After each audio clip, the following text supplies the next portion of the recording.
Called the Tricky Triangle, Pocono Raceway remains one of the most unique and demanding circuits in all of motorsports.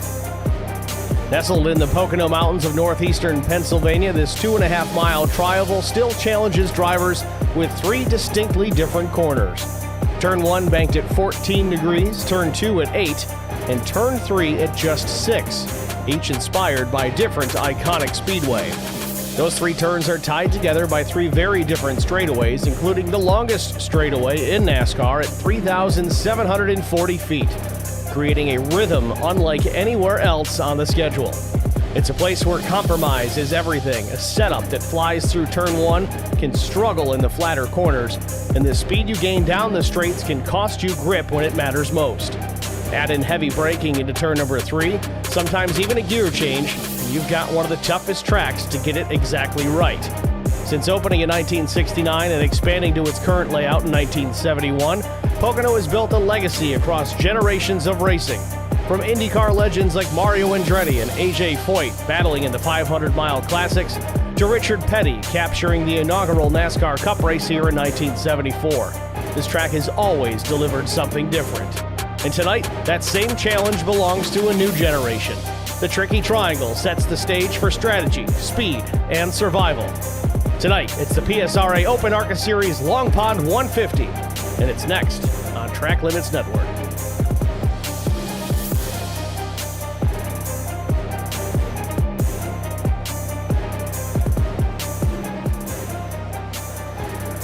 Good evening, everybody. Welcome to the virtual Pocono Raceway for the penultimate race of the PSRA Open ARCA Series. I'm Steve Singer, joined in the broadcast booth by Zach Millen. Zach, how are you, buddy?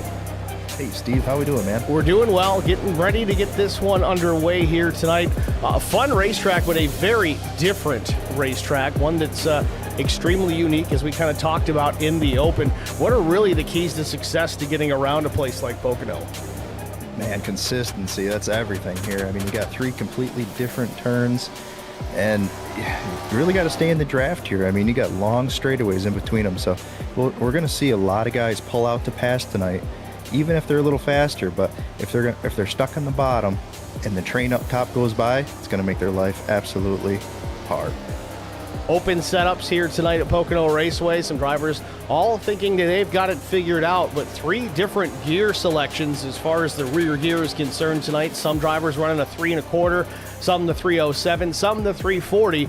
I guess that 325 that kind of gives you a bit of a balance of the in-between. The 307 is going to give you a hell of a lot of straightaway speed, but it's going to require some gear changes. With that 340, though, going to help you really get up off out of the corner, but maybe banging off the rev limiter at the end of that front stretch. And we were talking before we started airing here that, with the draft, that might be kind of an issue with somebody using that gear set. So we'll see. I mean, like you said, you'll get a better run off the corner, which is pretty important, especially late in the run when you might not be getting that top end speed. So yeah, we'll see, man. Time will tell. Let's take a look at the race details for tonight. 150 miles, that's 60 laps around the 2.5-mile tri-oval. 75% fuel on board. It should be 20 to 25 laps. 4 sets of tires over the wall, no fast repairs. 3 attempts at a green-white checkered finish. If we end up needing it, we'll see. Looks like 18 cars will take to qualifying here in just about a minute or so. So not a real congested race tonight, which should allow for some separation for these drivers. So I don't know, Zach, do you think we may see this run caution-free tonight? Man, I hope so. These are the best races at Pocono when they go green. You really see the strategy pull out, because new tires will make a pretty good difference. I think these ARCA cars aren't quite as tough on tires as, their bigger brother Xfinity cars, or just kidding, O'Reilly cars or Cup cars, but we're still going to see them make some sort of difference. So I hope it goes green, man. Not to mention the caution laps take about 6 years.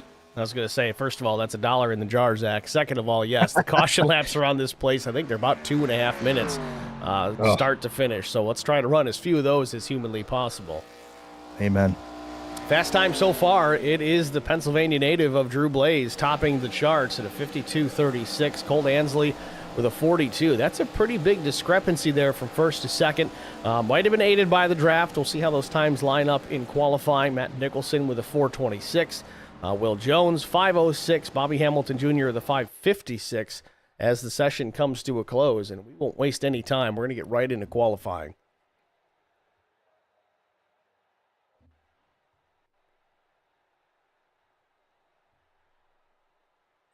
Looks like Will Jones may be the first to roll off here. We'll see what the 46 machine can put down lap time-wise. What do you think's best lap at this, first or second, Zach? Do you really want to get air pressure built a little bit in these tires before you really push them? Yeah, to me, that's kind of what would make sense. You know, I wouldn't exactly throw away your first lap. I mean, you can go pretty hard. I don't think it'd make much of a difference. But, yeah, I think your second lap's your money lap. Even if you kind of take turn 3 wide and get that nice straight exit off to get a better, you know, mile an hour down for your second lap, that's probably what I would be looking to do. Will Jones through turn number 2. We've already got a couple of chatters. We got William Luttrell, Tommy Janikowski, becoming some familiar names in our stream chat. Thanks for checking in, guys.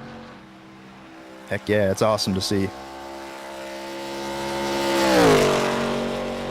Will Jones off turn number 3. What turn 4? Again, only 3 corners, distinct corners here at Pocono as Will Jones takes the green flag to start his first lap.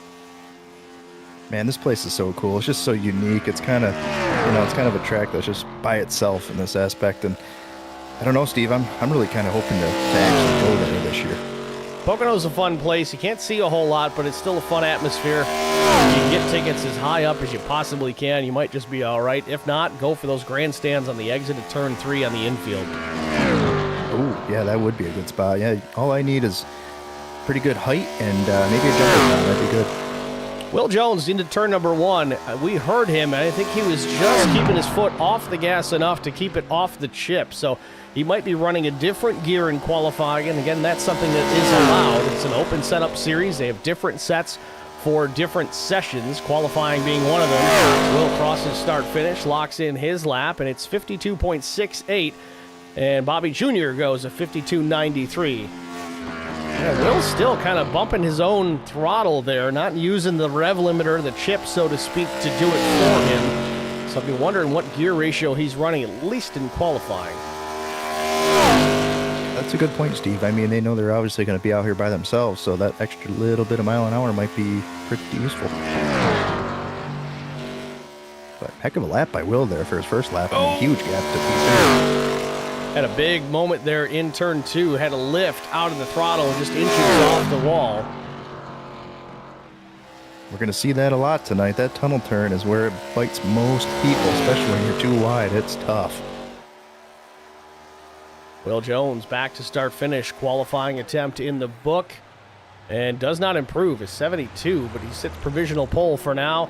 Bobby Jr. goes to 78. He goes a little quicker on lap 2, but still not enough to take Will Jones off the top spot. Dominic Bettini now, 5th fast on his first attempt around, now drops to 6th at 53.29.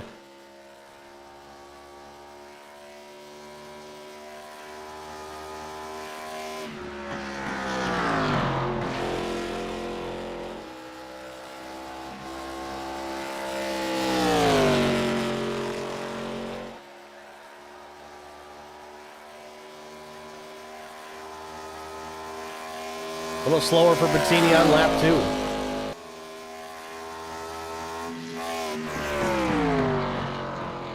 2. Corey Bigley, 8th quick, 53.37. Drew Blaze sitting in 5th spot with a 53.011, so safe to say, Zach, those fast times in practice were aided by the draft.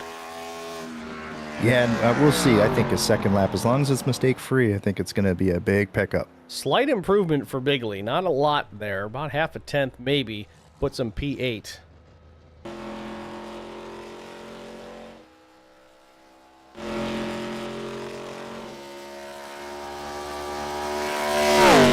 Will Jones still sitting on the top of the timing tower in P1. 52.688 the time to beat for Cameron Hageman. Mark Truxell, Frank Griffith, Will Hewitt, Rodney Roberts, Josh Ingram have yet to take a time, and this session will come to a close just that same way, so they'll line up in order of their I ratings. That'll put Rodney Roberts the highest.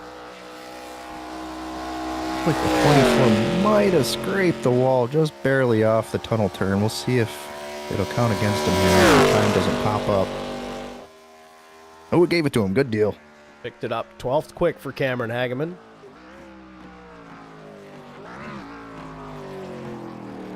Cameron timing that well as the session comes to a close.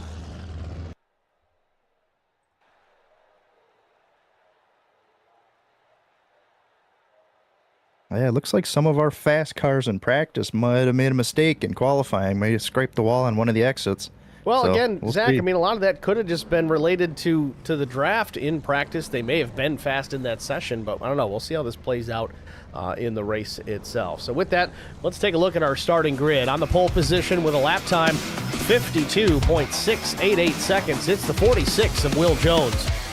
To his outside, the number 86 Outcast Motorsports driver missed it by 39 thousandths of a second. It's Cole Ansley. Row 2, Bobby Hamilton Jr. and David Bradford. Wow, some heavy hitters there in the top 4. Row 3, it's Drew Blaze and Matt Nicholson. Row 4, Steve Luttrell and Dominic Bettini. Row 5, it's Corey Bigley and Mike Fahey. Starting in the 11th position, that'll be Alan DeFries. 12th goes to Cameron Hageman. 13th starter, it's Keenan Kimber. 14th belongs to Will Hewitt. Mark Truxell, 15th, did not take a time. In fact, none of these drivers here at the back of the field took a time, so it's Mark Truxell, 15th. Frank Griffith, 16th. 17th, Josh Ingram. And Roddy Roberts will round out the field shotgun in the 18th position. Your starting grid here for the Long Pond 150 PSRA Open ARCA Series from Pocono. Getting ready to get things underway. Waiting for Drew Blaze to get the starting grid going. We got a spotter's guide from old Mike Fahey here in the chat. He says, spotter's guide for Lone Star Racing tonight. One car is slow with red wheels, and the other car is Drew Blaze. You read my mind. I was just about to say it, and you beat me to it. Get out of my head. We got Dead Set Waterfallers and Let's Go 86. The whole family is watching. Thanks for checking in. That's a new one for us, I think. Cool. That's awesome. It's that time, Steve. You know what I'm thinking. Make your pick, buddy. Oh, you get the first pick. You're the man. I got to go with the hometown kid, man.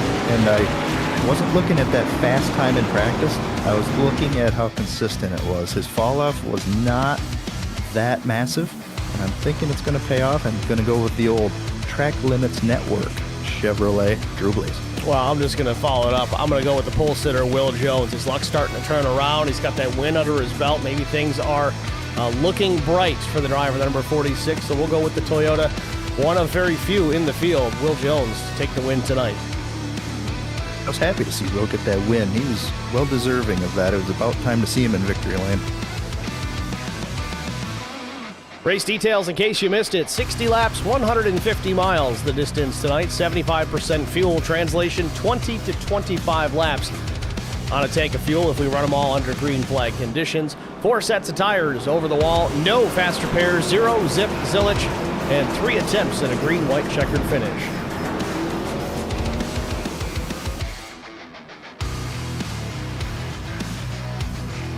Man, this might be the only race so far in the season that one of us has not picked David Bradford, and it's kind of blowing my mind. David Bradford, though, speaking of that, still leading the point standings coming into this evening. Drew Blaze second. They're pretty close together, but Bradford really starting to check out from these guys. A solid 50-point lead, 40-point lead over Drew Blaze, Steve Luttrell, Corey Bigley, and A.J. Rogers, last year's champion.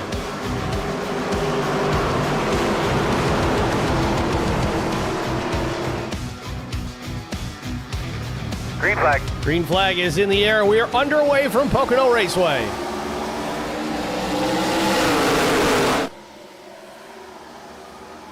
A little bit of cloud cover already blanketing the speedway. That'll help the lap times and a little bit of grip for these guys.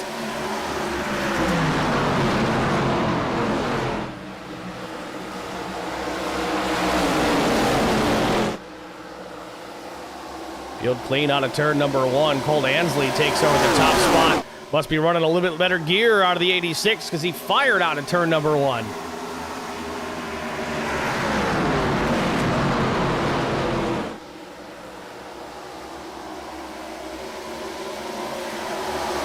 Pretty good first lap through the tunnel turn.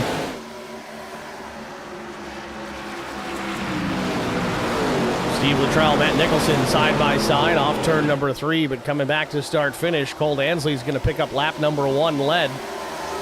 Man, I couldn't tell who it was from there, Steve, but somebody smacked that wall off turn 3 pretty good. Could have been Josh Ingram. He's deep in the field right now. Rodney Roberts, however, in the number 11, he was in practice, just did not take the green flag. Maybe a technical difficulty for him. But, man, Will Jones has run down the 86 of Cole Ansley right there to the back bumper. Just needed to get fired off, maybe kind of taking care of the tire on that first lap, let things get heated up, tire pressure's built. Will Jones back on the attack.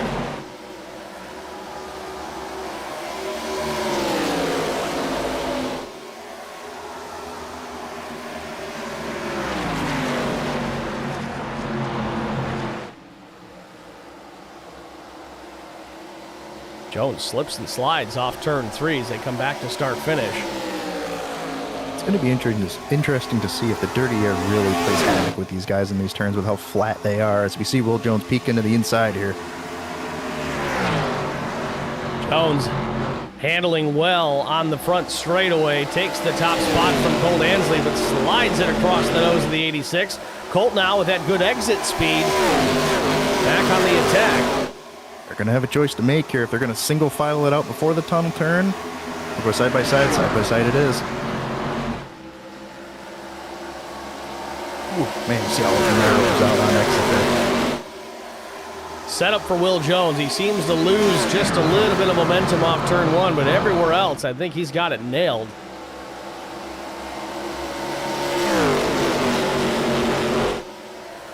Ooh, man, a lot of cars bouncing off that fence off 3. That tells me that dirty air is doing a little something.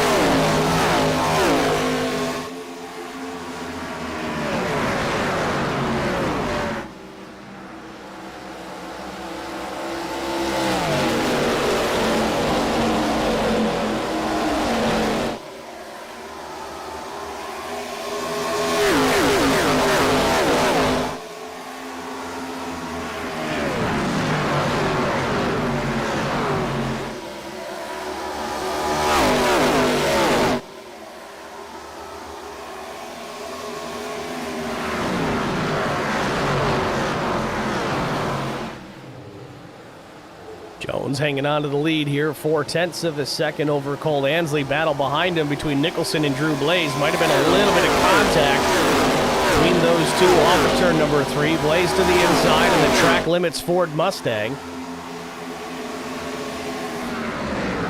Nicholson, though, gets clear.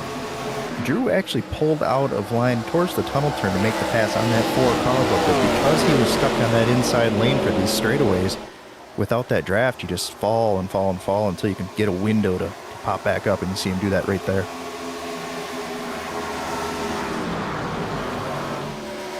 A very frustrating thing here at Pocono.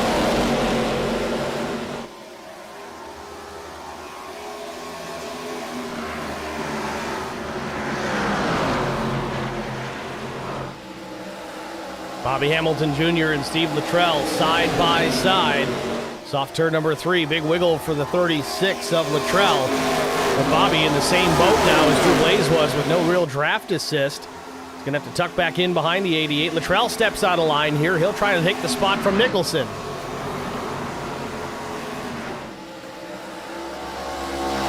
See how fast Drew Blaze kind of recognized how difficult it was to be down there on the bottom side. It's nice. I think he's going to commit to that top side and make his passes up there. Very interesting to see Drew that high up the racetrack. I get running the Larson line at maybe Auto Club or Chicago or Michigan, but man, he was almost all the way against that wall. It is a very interesting line that Nicholson is going around this track with such a low exit, but it is kind of funneling these guys to being stuck behind him. Ooh, we see it again right there.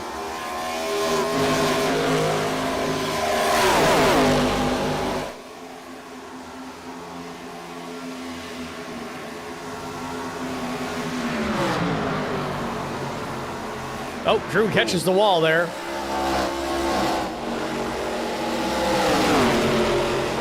Example on how hard it is to see past these cars when you're tucked up behind somebody. The spoiler is just so tall.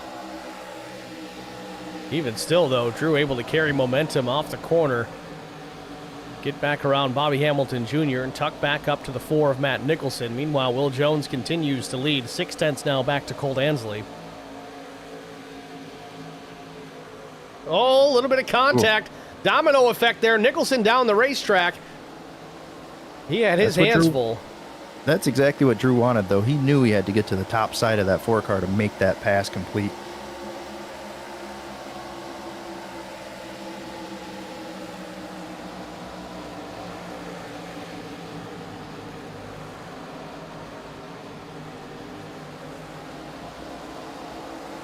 Unfortunately, look at the time it kind of cost this group. They're almost man. 3 seconds back. Nicholson pounds the wall there on corner exit, but yeah, they've really lost a lot of ground battling back there with Will Jones and Cole Ansley, David Bradford up into the top 3 here. It's going to be tough to catch Bradford's draft here. I think he might just barely be outside of it. And at the same time, though, Zach, looking at the lap times here, Drew Blaze, it's a 53.12. All the leaders are under 53 seconds right now, so that's very interesting. Those guys, I don't know if they've just hit it on the setup or if it was because those guys are back there battling. Yeah, I think it was because of the pass he made in 3 there. It really took his momentum off for the next lap. As we see him come across the line this time, the front 2 cars, very impressive times, 52.7s. But you got Bradford and Blaze both running 52.9s. Nicholson in 5th at 53.11, still trying to stay ahead of Trell, but Bobby Jr. applying a lot of pressure to the 36. They've been going at it here for the last handful of laps. See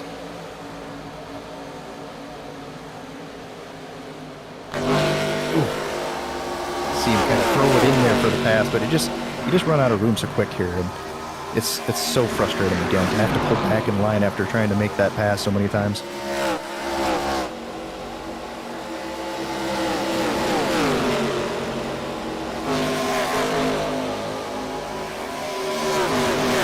Funny too, Steve, with all the leagues that we've ran in the past, you know, you think of turn 3, you kind of just dive it down to the bottom lane and drift up to the wall off exit. But it's funny with the new packages that have come out over the years, we're kind of shown to run middle groove entry and drift up to a high line.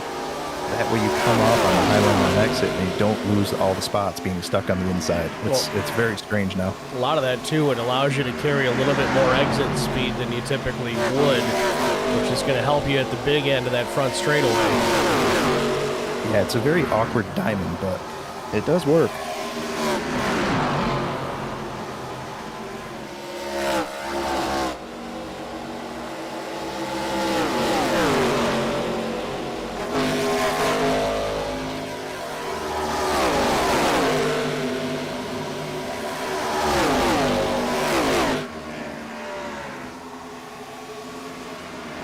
Watching this, though, Zach, Blaze hasn't been able to get away from this pack of 4 other cars here, and they've started to run him back down. Yeah, draft, and draft. I think, you know, that's probably why we saw Drew taking those aggressive high lines to try to pass that 4-car, because I think he recognized that the front 3 cars were really starting to take off with these guys battling. Wow. Without that draft, it's just almost near impossible to catch him. Did you see the exit that Drew had there in turn number 2? He just gapped that pack of cars.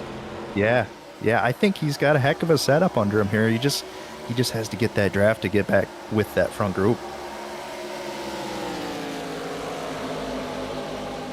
Look at that, 3/10 slower that time.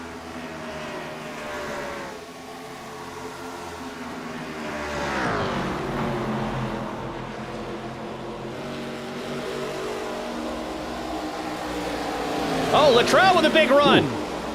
Ooh. Real aggressive run by the 36. There was contact, I think, with Bobby Hamilton Jr., but he still gets the 2 spots. Looks like Nicholson got into the fence. Dominic Bettini is going to go through as well, it looks. Yeah, that was a strange exit. I don't know if the 4-car just pushed real aggressive on exit there and got way out of the throttle and kind of surprised everybody, but I see the front of his car kind of twitching here. Hopefully he didn't get any wheel damage there. See how high he is?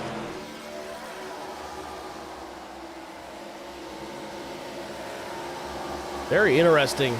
A lot of these drivers, all with different lines all over this racetrack. I know it's a wide place, but like you said, Zach, you always kind of look at this place as there's kind of really 1 or 2 ways to get around here, but now that's changed quite a bit.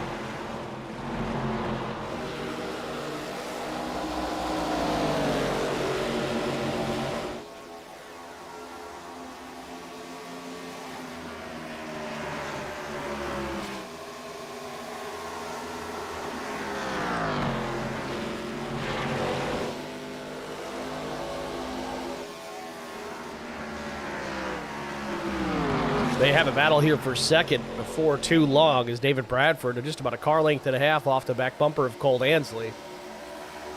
We got Chris Goins in the chat, says, Pocono, my favorite. What's going on, Chris? Chris is a familiar name. If anybody is familiar with Track Limits Network, on the off nights for Zach Miller, we've got Chris Goins up here in the broadcast booth. They kind of alternate duties. I think we'll have Chris back here, I believe, next week, unless you're still available, Zach. I don't know what your schedule looks like.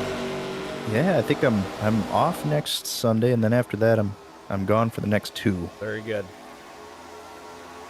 But I think we were right about Matt Nicholson there too, Steve. He just entered the pit, so he must have picked up some damage there, and it looked pretty difficult to drive, like he was kind of weaving back and forth. On top of that, he's showing a black flag too, so I'm not sure if he got a too fast on entry or commitment cone violation, but either way, a penalty for the 4.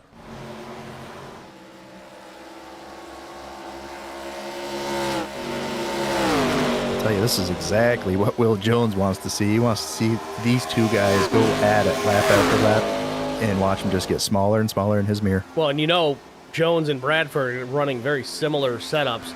You know, David even said it last week, though, that Will can drive a much looser race car as far as what David is more accustomed to. But you know David is going to apply the pressure here to Ansley. He wants the spot, certainly, but if it's going to help him and his teammate, it's kind of a win-win. Yeah, absolutely. And I don't know, you would think that these cars would kind of burn tire tight into a run, so that looser setup, I think that's the way to go here.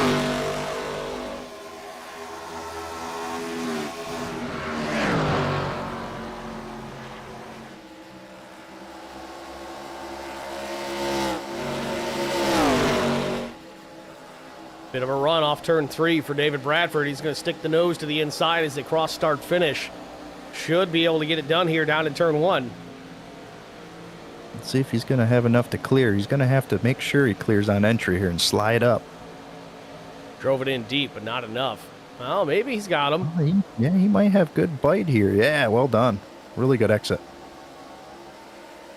Now, Colt has a run down off of turn 1. Just gives a little love tap to the back of Bradford here as they get into the tunnel turn. Yeah, it looks like he checks up before the tunnel turn. You kind of recognize the pace that Bradford has right now, and it's just kind of letting him go. I think it's a good decision right here, too. You can just kind of tuck in behind this 13, enjoy the draft, and stay away from that P4.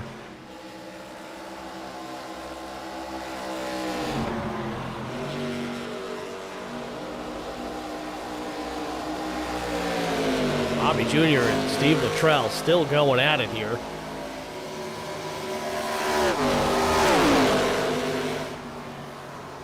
Zach, it's almost that time here for scheduled stops, but speaking of pit stops, Matt Nicholson still on pit road here. Definitely some damage on that number 4 machine, so he's been sitting there for now better part of 2.5 minutes.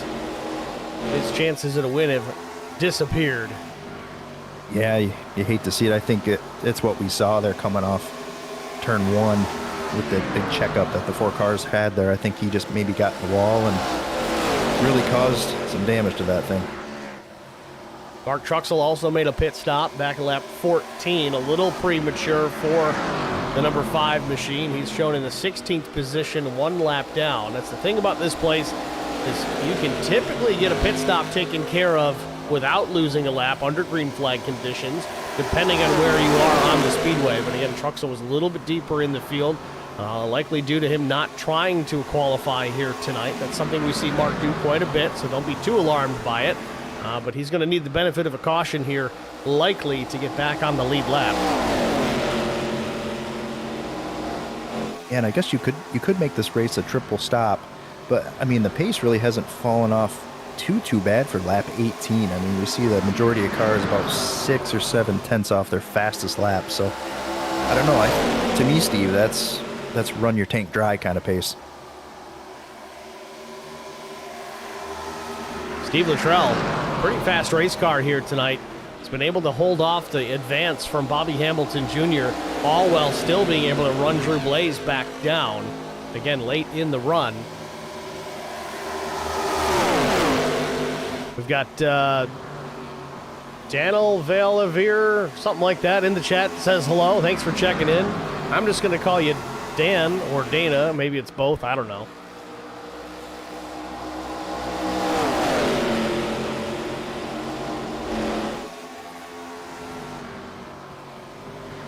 Either way, glad you're here. Bobby Jr. stepping on a line here. So does Luttrell. Has position on Drew Blaze, going for the spot.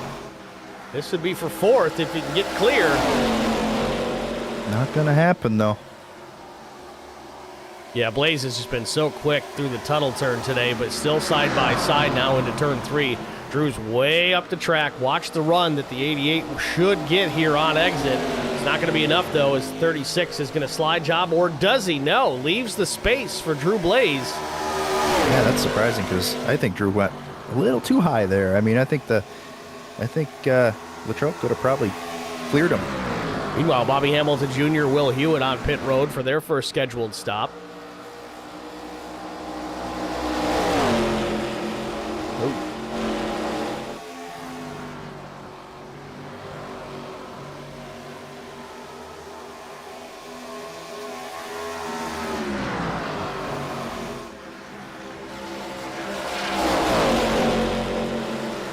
Drew keeps banging that right rear in the fence. He can't get away with that too many more times before you got to worry about it.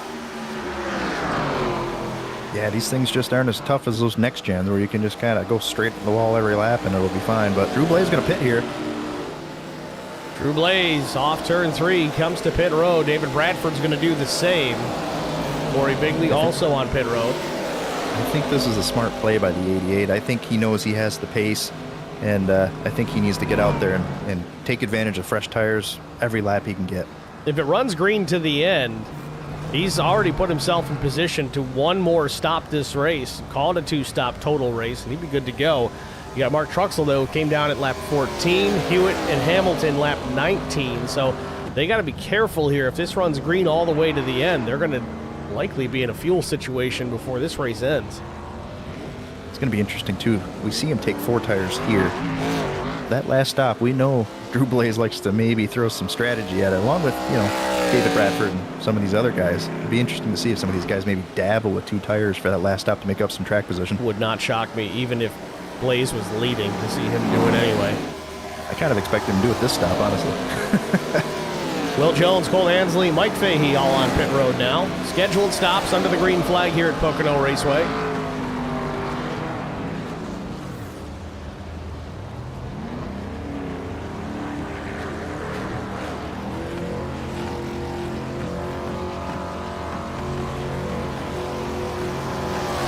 Tires and fuel for Will Jones. Going to be the same for Cole Ansley. Jones back out in action here. Through all that, Steve Luttrell has taken over the top spot.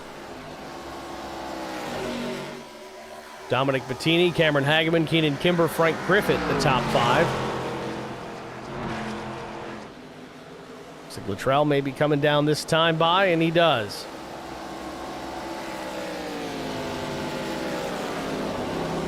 Very clean pit entry by the 36 there. Looks like he made up some time there. That was very well done.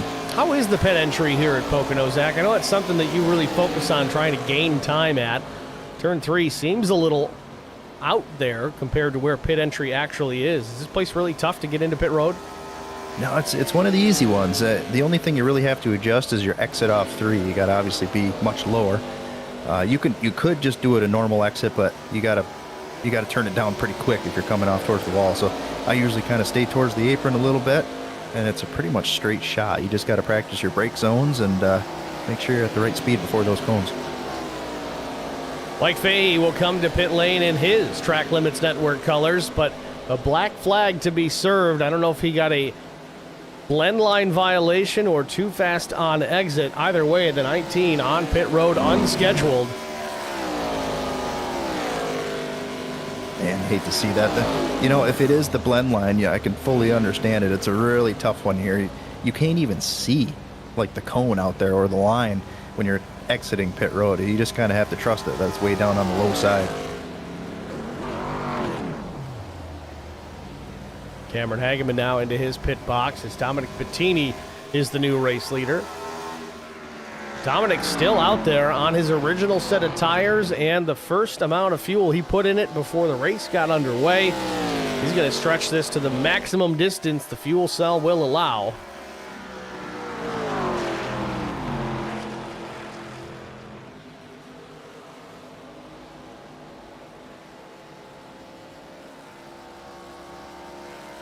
And here he comes now. The end of lap 24, so Bettini on pit road. Keenan Kimber from second will come down as well. It leaves only Frank Griffith and Alan DeFries left to pit.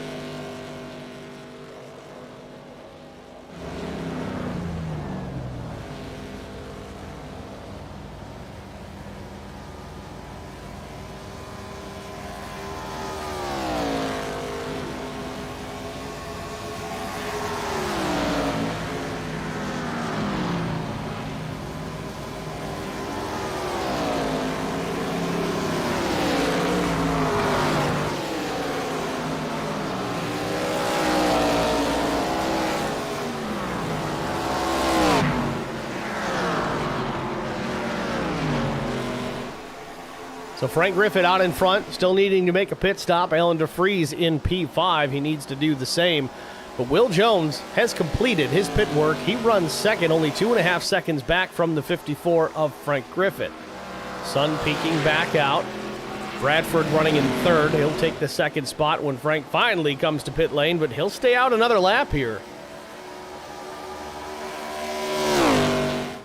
Yeah, and what's very interesting here too, Steve, is David Bradford is very close to Will Jones. He made up a lot of time on that pit stop, and I'm looking back towards the 88 car, Drew Blaze, and it seems like the opposite. He lost quite a bit of time there. He's quite a ways back. Which is interesting because Drew Blaze had a really quick pit stop and really not a lot of time spent in the pit lane by comparison to Will Jones and David Bradford. Bradford ran about the exact same pit stop time, but about a half second longer on pit road. Same story for Will Jones, except he was about a full second slower in the pit stop category compared to his teammate David Bradford. It might really explain why he's been able to close the gap. But now Will Jones going for the race lead on Frank Griffith. This is going to kind of hurt Frank here trying to get to pit road if he's trying to come this time. No, but he stays out on the racetrack yet again, going to put another lap in.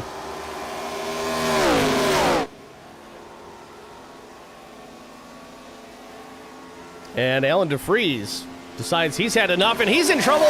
Real loose, sliding the race car into pit lane, keeps it off the wall.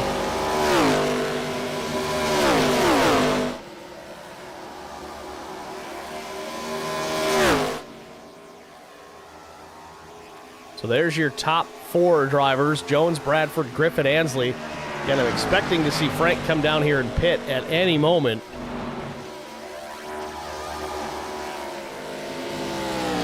Yeah, at this point, his tires are pretty shot. You can see the pace difference between the other cars from that last lap by. I mean, we're talking 2.5 seconds slower a lap here, so he's just kind of giving up time here. And here he comes. You got to wonder, Zach, was he trying to one-stop this? He's trying to see if he could stretch it? Boy, it'd be pretty tough to do, but I mean, it's one of those things, if you commit from the very start, and I don't know, maybe it's possible. Comes up a couple of laps shy. Oh, that's going to hurt him. It's amazing, Steve, how much time that actually costs somebody. Just that little bit of a slide. Average pit stop about 15 seconds. He's beyond that. He goes 16:32, the pit stop for Frank Griffith. That's what it's cost him. And at the speed they're running down the straightaways here, 190 miles an hour, that extra second and a half is about the length of a football field, and just that quick mistake that was just made on pit road.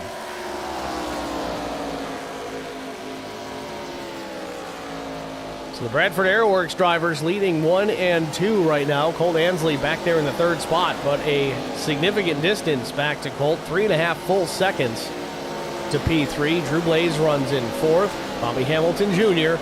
in the fifth spot. There's the two Track Limits Network drivers, Drew Blaze and Mike Fahey.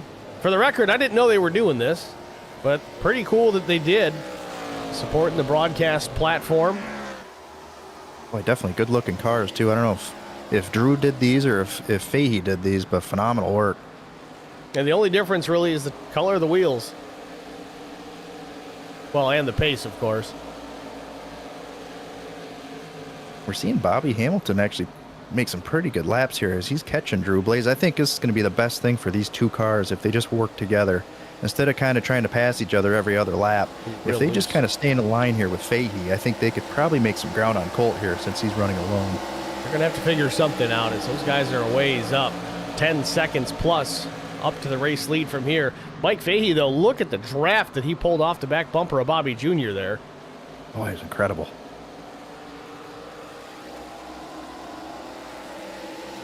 Bobby makes a look to the inside on Drew Blaze. This is for position. That'd be the 4th spot if he can get it done. But we're just past halfway here at Pocono Raceway. Will Jones, David Bradford, 1 and 2. As we're past the halfway point here at Pocono, we're going to step aside, get a track limits side-by-side break out of the way. Stay with us. We'll be right back.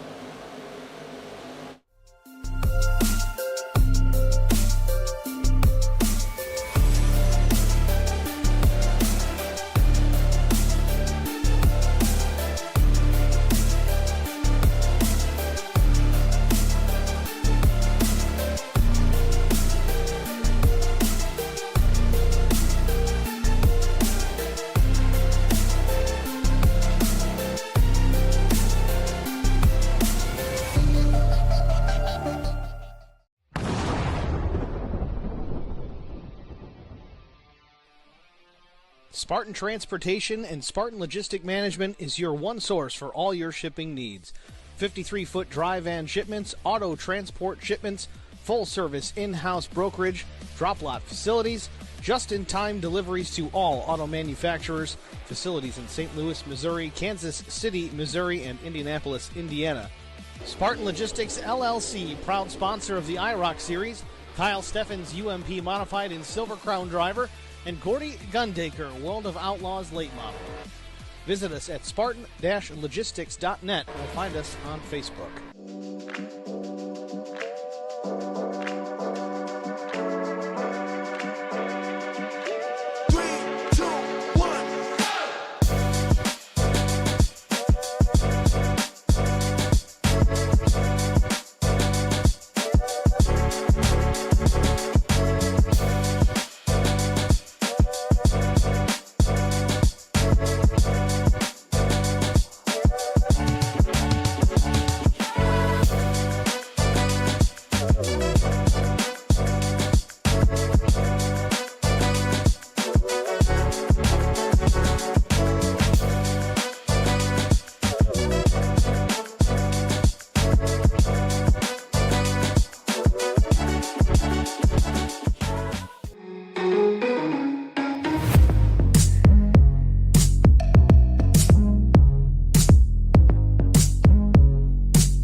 Need insurance coverage that's built for speed?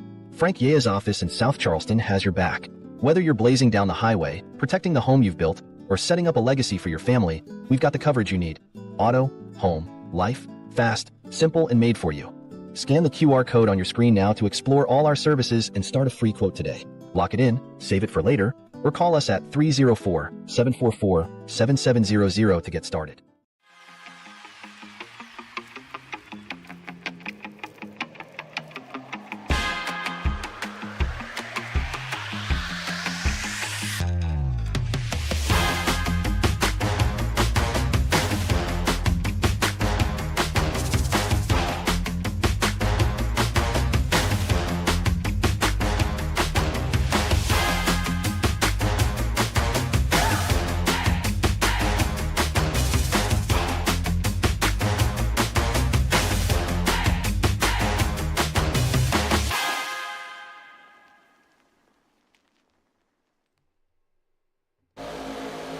Back at Pocono Raceway, 26 laps to go. Will Jones, David Bradford, Colt Ansley the top three. Bobby Hamilton Jr., after making relative short work of Drew Blaze, now up to 4th. Drew Blaze started 5th, runs 5th. Mike Fahey behind him, though Fahey shown in the 15th position, the first car 1 lap down.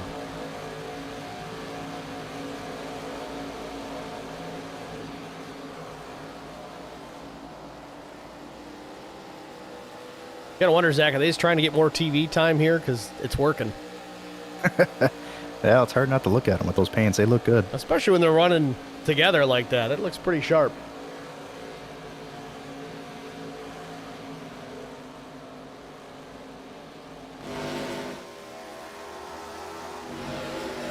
Steve Luttrell, Will Hewitt.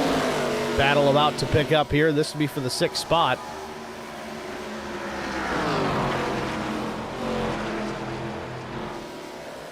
So while we're looking at it here, here's the pit stop strategies that we've been looking at. Will Jones, David Bradford, they pit after 21 and then 20 laps respectively. That was, well, with 25 laps to go. 14 laps since. We're approaching getting ready for more green flag pit stops for those guys. It's going to be their last stop, provided we don't get a caution. Run caution free so far. Knock on composite plastic.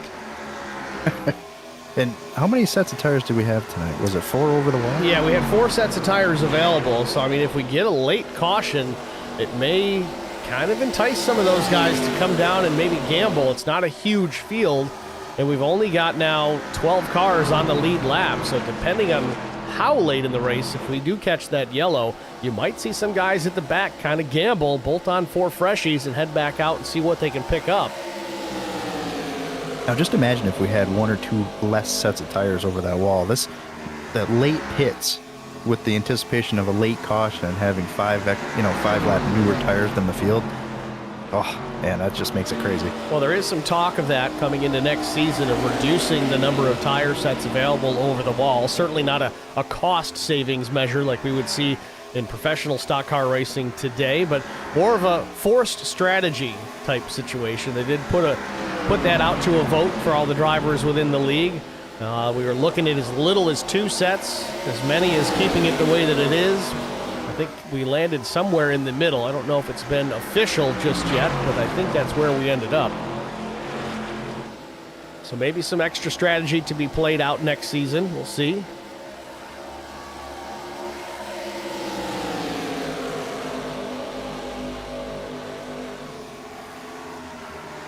Dominic Bettini, meanwhile, has caught this duo, Will Hewitt and Steve Luttrell, as Hewitt was able to take the spot away from the 36. Very interesting, Zach. I don't know if Luttrell has maybe got a little bit of damage now on that car, because he is not quite showing the pace that he had early on. He was able to hold his own there with Bobby Hamilton Jr., who now runs up in the 4th spot, as Mark Truxell now comes to pit lane for his, well, not going to be his last stop. Unless we catch a couple cautions, he's going to need to make another trip down pit road.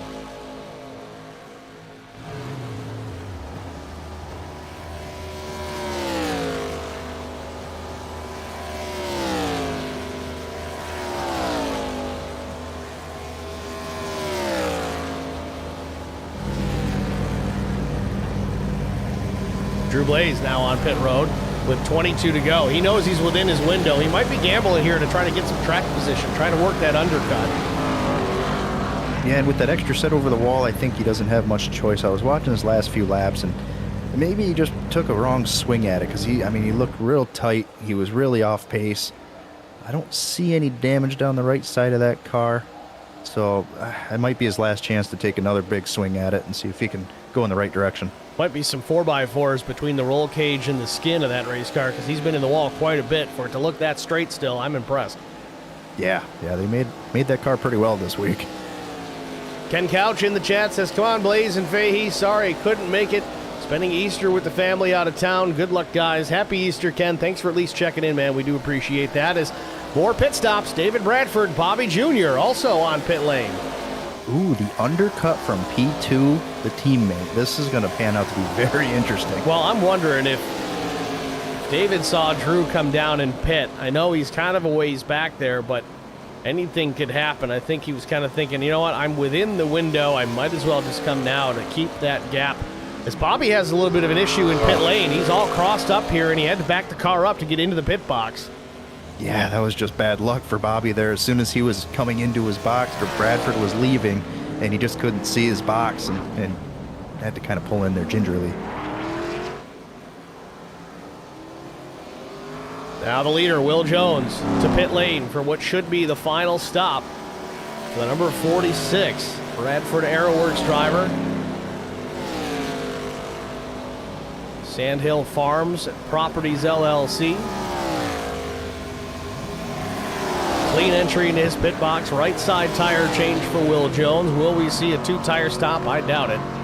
No, I don't think so. I think it's going to be interesting to see how these fresh tires, the first lap is going to be. We'll see how close he is to his teammate. Will Jones down and away. 14:68 the stop. A good pit stop for the 46. Just the nick of time. So now man. Battle for the lead. What'd you see, Zach?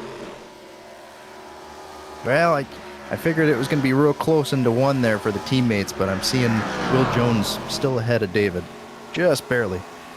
David's on hot tires, though. You know, Will was real slow in the opening lap from pole position. Now's the opportunity for Bradford. Yeah, this is the time. I think we're going to see him throw it in here real hard and just try to clear him. This will eventually be the battle for the lead as Bradford gets the bottom of the racetrack, shoots him up, almost gets into the left door of the 46. They're still side by side off of 3. You see him pull real tight to the left side of Will's car here to kind of get that side draft, pull him back. It's going to take another shot at him here in one. Teammates battling for the top spot in what eventually could become the win here at Pocono Raceway with less than 19 to go. Will Jones loose off the corner but keeps the top spot. That high side momentum off these exit Steves is so important. It's so hard to keep that car down on the inside and have a good exit. I'm just impressed that Will was able to keep that momentum while parking it on the right rear, slipping and sliding up the racetrack.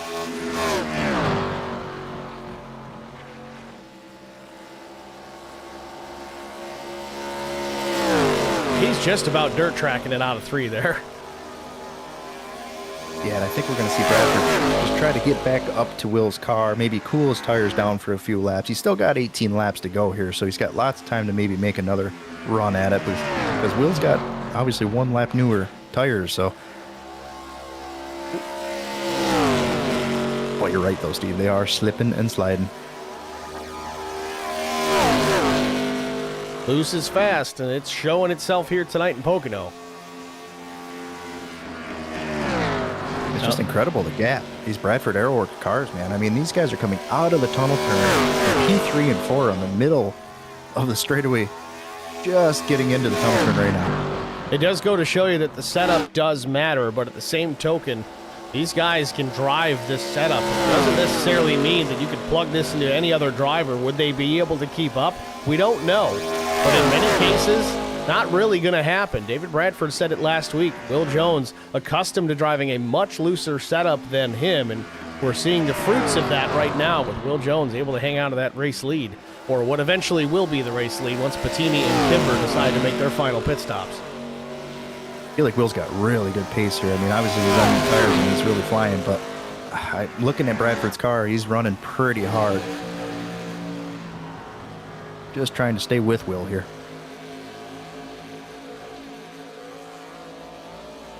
Back out front, Dominic Bettini, Keenan Kimber 1 and 2, but Bettini with 2.8 seconds back to Keenan.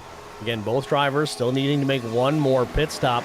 Zach, I think the strategy for these guys at this point is run it until that thing's on fumes and cross your fingers for a caution. Yeah, a caution right now would be just perfect for these two guys, because everybody's going to come in, take tires, and they're going to have cycled right up to the front of the pack, free and clear.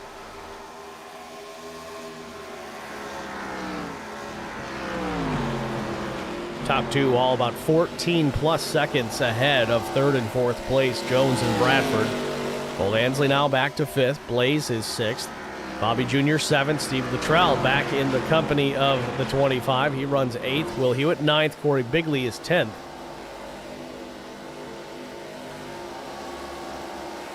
Mike Fahey, though, able to get himself back on the lead lap.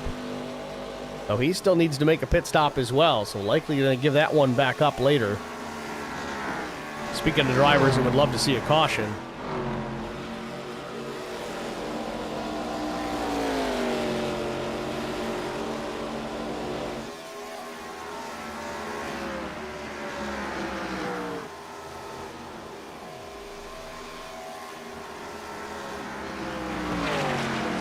Couple of drivers I'm hearing, Zach, already doing the lift and coast. I'm not sure who that was. It was in the vicinity of Mike Fahey here. I think it might have been Frank Griffith.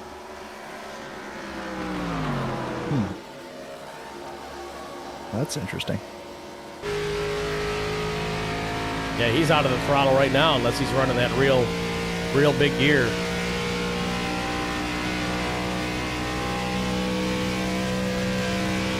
Yep, clutching it.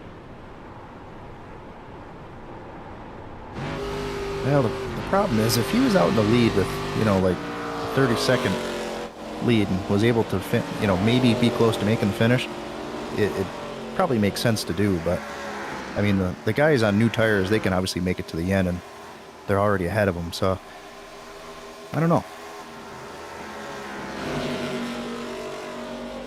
Mike Fahey eventually did come back down pit lane. He's completed his pit work. Looks like right sides only for the 19. 12.3 seconds for him.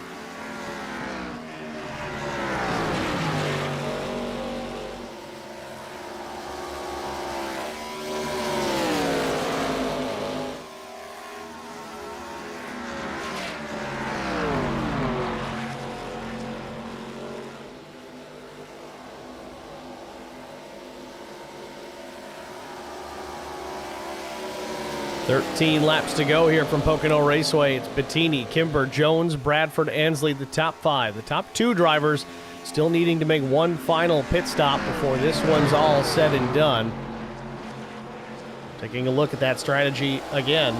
They're getting awful close. It was 24 laps for the top two on their first stop, and they're approaching that number now. We did see some drivers, I believe, go as far as 26 laps on a tank of fuel. I think that might have been Frank Griffith, who, as we just noticed a moment ago, is actively trying to save more and more fuel. I still don't think he's going to make it to the end without help.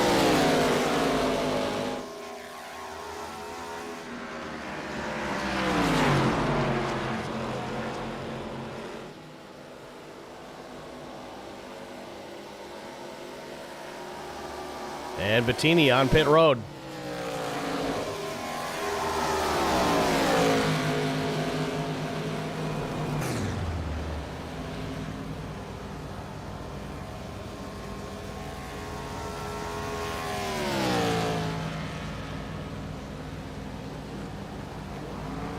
I think Bettini gets the award for the least amount of shadow boxing on pit entry.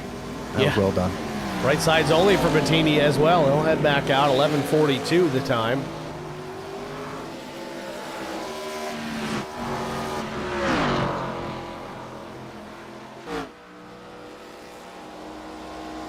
Tell you, they've really made up some ground though. Will Jones 6.1 seconds off the back bumper of Kimber, but it doesn't matter now as the 65 will come to pit road with 12 to go. Soon to be 11 to go. That'll move Will Jones back to the race lead.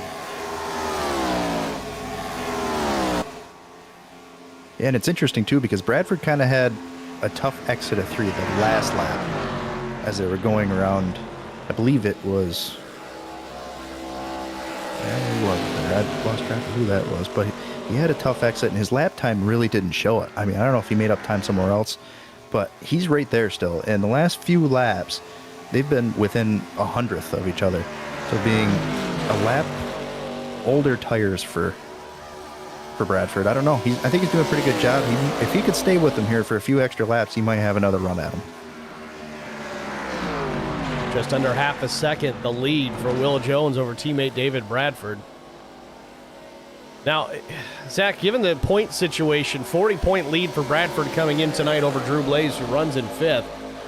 Is it a big deal if your teammate wins this thing? I know with the luck that Will has had all season long, he's relatively deep into the point standings. In fact, we'll take a quick peek at that here right now. Will Jones in 16th in the standings, so certainly not a title contender this season with all the luck that he had earlier on. Bradford may just kind of opt to run there in second unless something considerable happens to the leader. Yeah, I think you're right, Steve. I think whatever order, it's still a 1-2 for the team. And with Blaze back in 5th, I mean, it's a huge points day for Bradford. So no matter what happens, I think it's a win. I'm not sure if he's led a lap yet, but that would be a little bonus too. We'll see if they do a little swapperoo for that. But either way, hell of a day for Bradford Aeroworks guys. No laps led for David Bradford. 38 laps led for teammate Will Jones, but at this point, this late in the race, do you trust him to give it back if you give him that lap led? Yeah, I mean, some people maybe not. I think Bradford, I think you could definitely trust. I mean, get him a couple bonus points, and I know we've done it in the past on the Track Bar Media team. So I don't know, it's pretty easy to do. I mean, look at the lead they've got. I mean, they go up there and pull over, have a mini parade, and get back out there and still be fine. Cole Ansley back in third, about a whole straightaway behind the top two. 10.4 seconds in the rears. Bobby Jr. fourth. Drew Blaze up to fifth. Kind of boring out there for Colt right now. He just kind of kicked back, turning laps all by himself. No pressure out the back. It's going to be a good finish for him, though. It's good to see. Had some real strong pace early. Took the race lead from Will Jones on the initial start.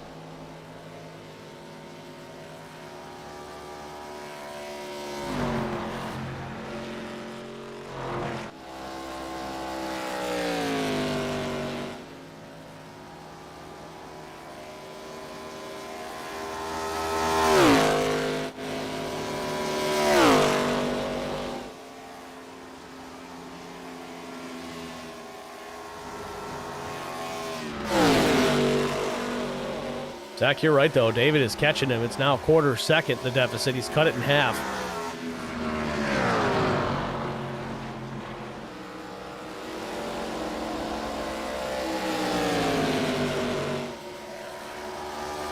Well, it's always a little more fun to chase that rabbit beast.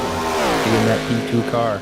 All the pressure's on the first guy to make all the right lanes and make the lap time. All Bradford's got to do is just follow. Enjoy the draft, save tire, and you can see him gain a little bit right there, but a little bit lower. I was going to say there's some lap traffic coming into the mix, but it looks like Ingram's going to go to the bottom of the racetrack here and let these guys fight it out. Yeah, it's class act there.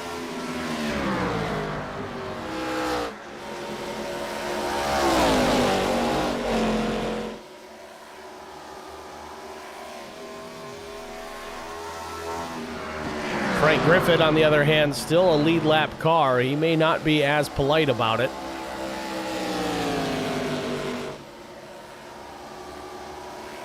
Coming to 6 laps to go for Will Jones.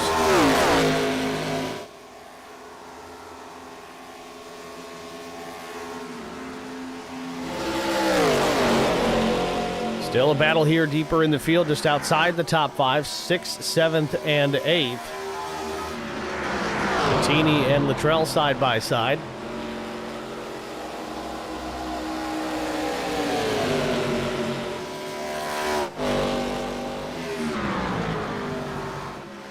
And Will is just driving it way deeper in through turn 2 than Bradford's willing to go. But now David, with a good exit here, gets it right to the back bumper of Jones into turn number 3. Swapping lanes again trying to plan this. It looks like he might be trying to set Will up.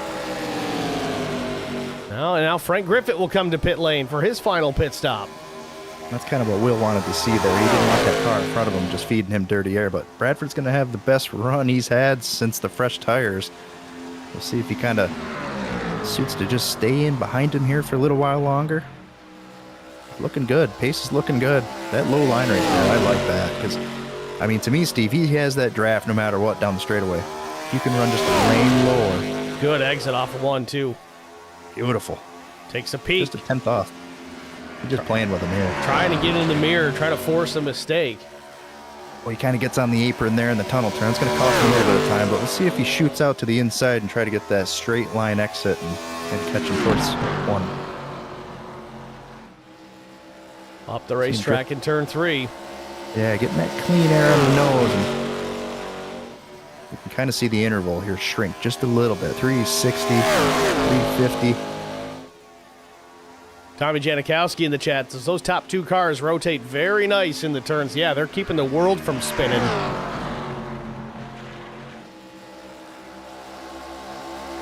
Yeah, it's incredible watching these 2 cars, though. They just look so planted. I mean, everybody else is either real tight or real loose, and I mean, these cars just, I hate to say it, but they look pretty darn perfect. Jones able to stretch that lead back out to almost 4/10. I was going to say, we noticed at the same time there, Will had a heck of a lap there. I mean, he must have turned the mirror off or folded it the other way or whatever, but he's hitting his marks now. You see Bradford run the low line in turn 3 there. He's just looking for a grip, looking for anything. Oh, as Will gets in the wall there. Bradford not close enough to take full advantage of that, though it does get him a little bit closer as they roll down into one with 3 laps to go.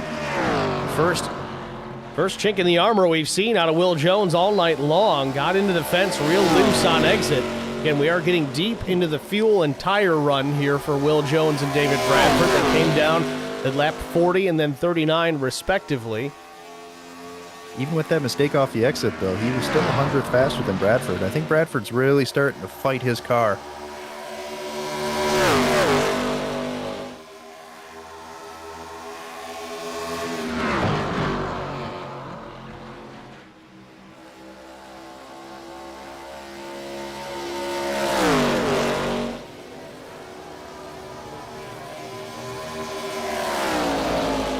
Two laps to go from Pocono. Will Jones with a quarter-second advantage over David Bradford. I think this is it, Zach. I think Bradford going to make his final push here, last attempt. Yeah, we're going to see Bradford maybe play with the brake bias a little bit here. Just kind of throw anything he can do at it. All he wants to do is really get up to the bumper, Will, and maybe force him into a mistake. Obviously not enough to wreck both cars, but just to have a shot at it.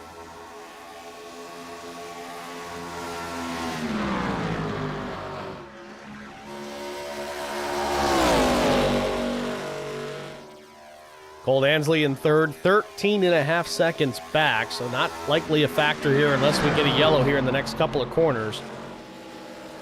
Out of turn number 3. Will Jones back to the main straightaway, going to be looking for the white flag here. There it is. Barney letting everybody know, final lap here from Pocono. Bradford's going to be down to 0.2 of a second behind Will here. He's going to need a good turn 1 and 2 to have a chance in 3.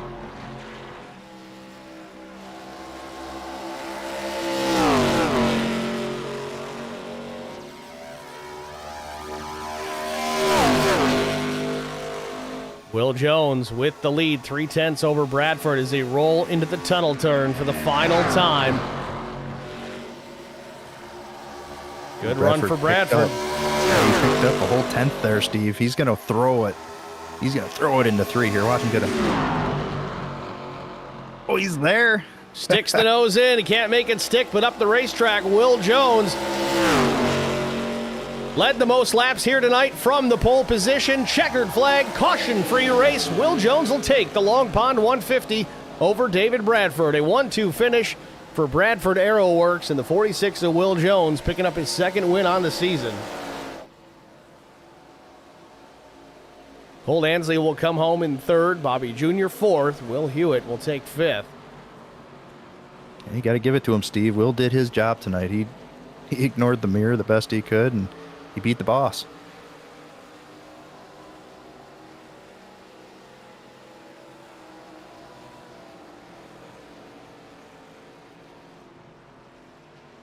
Will Hewitt with a problem at some point lost the nose, the only damage we've seen all race long.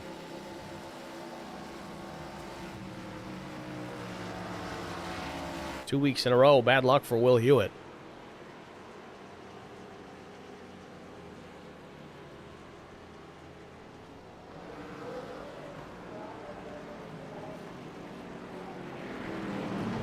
I don't know, Zach, we're going to see a burnout this time?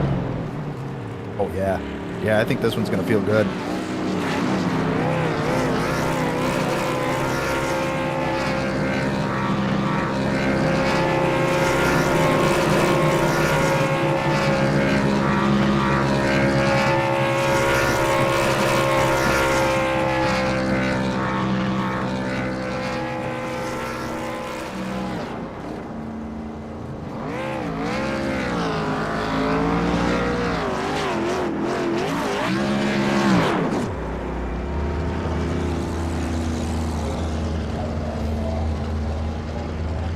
Very happy Will Jones from pole position picks up the win here at Pocono late in the season.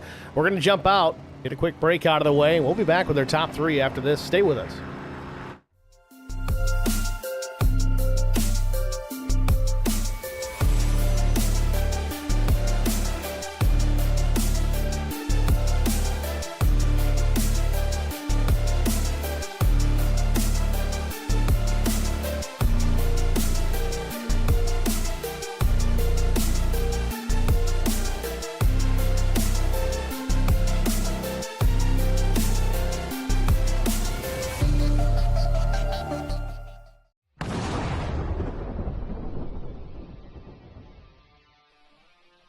Spartan Transportation and Spartan Logistic Management is your one source for all your shipping needs. 53-foot dry van shipments, auto transport shipments, full-service in-house brokerage, drop-lot facilities, just-in-time deliveries to all auto manufacturers, facilities in St. Louis, Missouri, Kansas City, Missouri, and Indianapolis, Indiana. Spartan Logistics LLC, proud sponsor of the IROC Series, Kyle Steffens UMP Modified and Silver Crown Driver, and Gordy Gundaker, World of Outlaws Late Model. Visit us at spartan-logistics.net or find us on Facebook.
Back at Pocono Raceway, Will Jones victorious from pole position, led the most laps.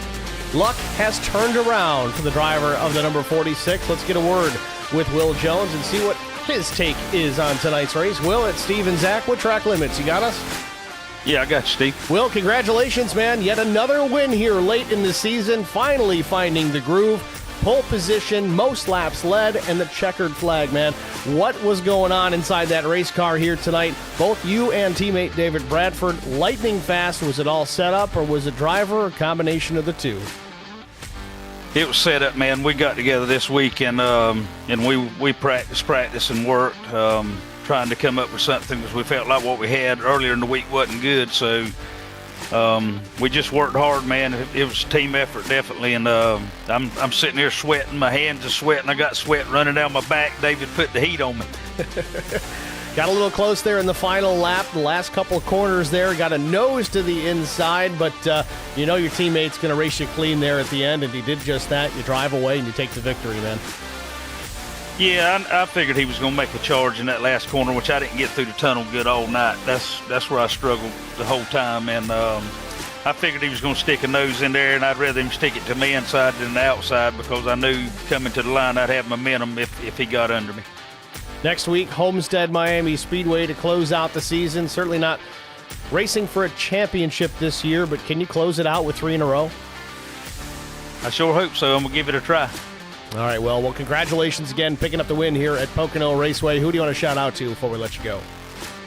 Yeah, just thanks to my teammates for helping me out this week. I couldn't have done it without them for sure. Shout out to y'all, in the broadcast booth. Thanks for all the fans that come out and watch, and look forward to next week.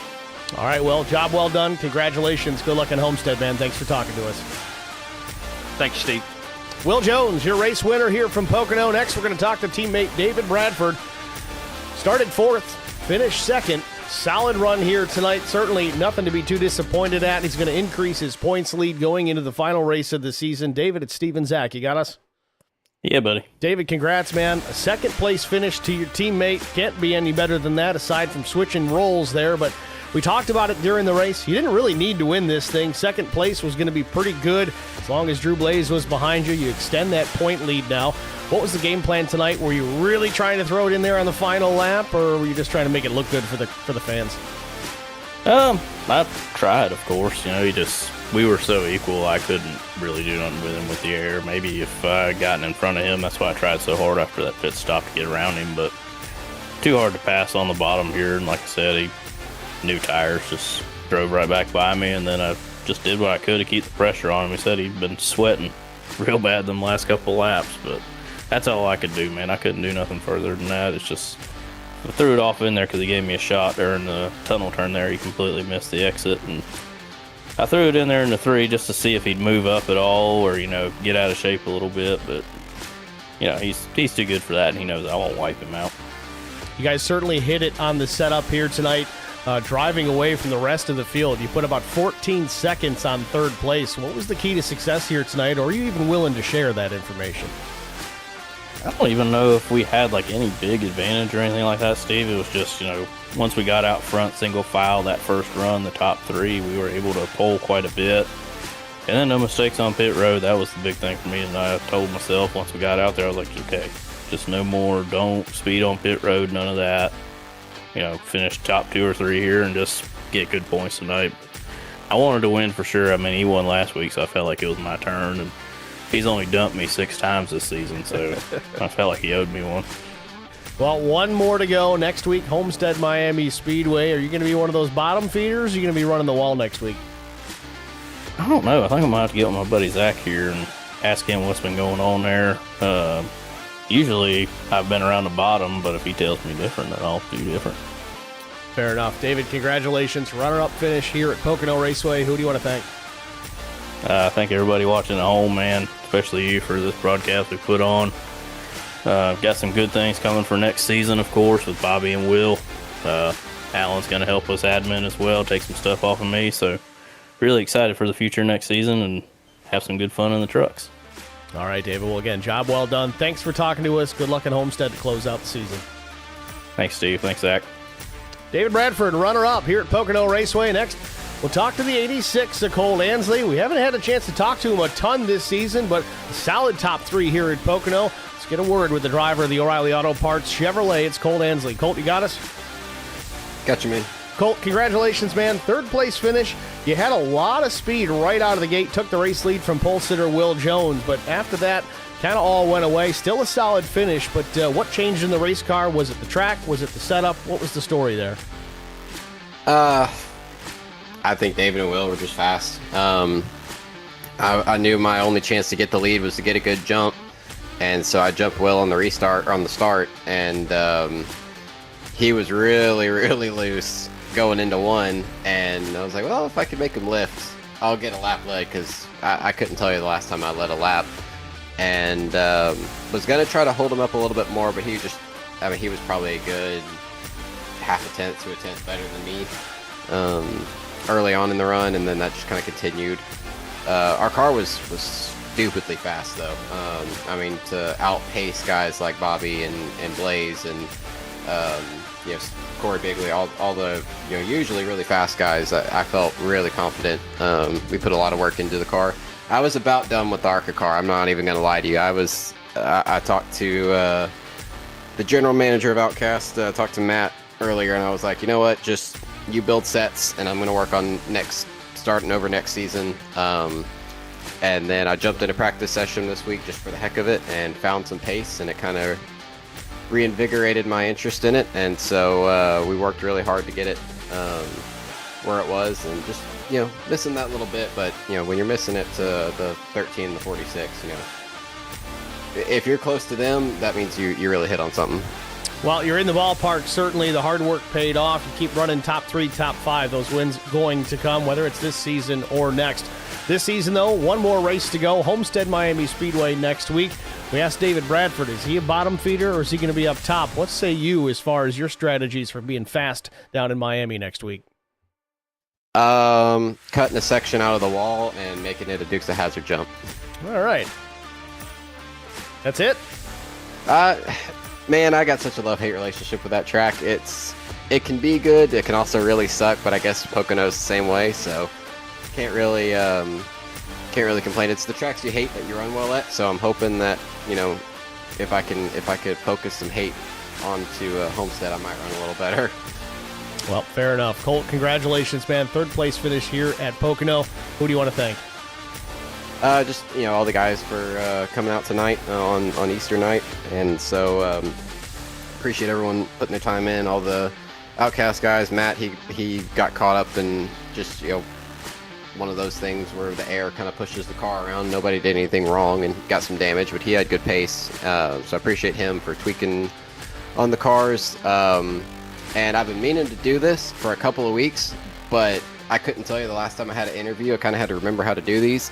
I got to thank the president of or apparently self-proclaimed president of my fan club, Josh, and his family for hanging out. They have been avid fans since I won that Michigan race. They saw the highlight of that and have been hooked at PSRA ever since, and they have followed pretty much all PSRA stuff, and then any other races I run that are broadcasted. It's a whole family affair. They throw it up on the TV, all the kids watch it, and it looked so realistic that Josh's wife thought it was real racing. She was like, "No, Colt doesn't run real stuff," and I was like, "No, I don't." So I appreciate them for showing up every week, and I hope they enjoyed it. It was kind of a boring race, but that's what Pocono is, and finally got to have an interview and talk about the people that kind of help get this thing going. Was that Dead Set Waterfowlers in the chat?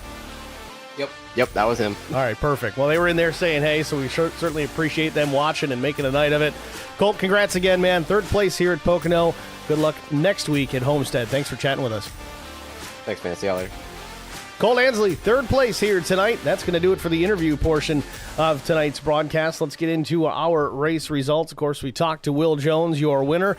David Bradford was 2nd. Colt Ansley comes home in 3rd. Bobby Hamilton Jr. wraps up in 4th. Dominic Bettini with a top 5 in 5th. Stephen Luttrell, very fast tonight. He'll finish out in 6th. Drew Blaze, fast in practice, just didn't quite have that edge. He'll finish in 7th place. Keenan Kimber was 8th.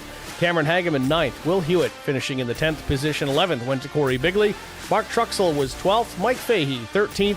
14th went to Frank Griffith. 15th, Josh Ingram. Matt Nicholson 16th. Ellen DeFries 17th. And in last, Rodney Roberts did not take the green flag tonight. Not sure if he had a technical issue, but he'll be credited with 18th, 60 laps down here at Pocono. That'll do it for us here tonight. Zach, thanks for joining me in the booth as always. One more to go. The championship race next week down in South Beach, Homestead Miami Speedway. Closing out the PSRA Open ARCA Series season number 3. And Zach, I believe they're running trucks in season 4. I think that's what I saw. I'm not sure if that's confirmed yet either, but that's the rumor at least. Ooh, that would be fun. That's actually pretty exciting. So I'm looking forward to that too, man. Well, should be a good time. This was a good one tonight. Caution-free, I think our first one of the season. Great way to get near the end of the season, and we'll see if we can do it again next week at Homestead. Thank you guys all for tuning in. Thanks for those in the stream chat. We certainly appreciate that. That's a bonus. And come back next week. One more to go. It'll be fun. Thanks for watching, everybody. Have a good night.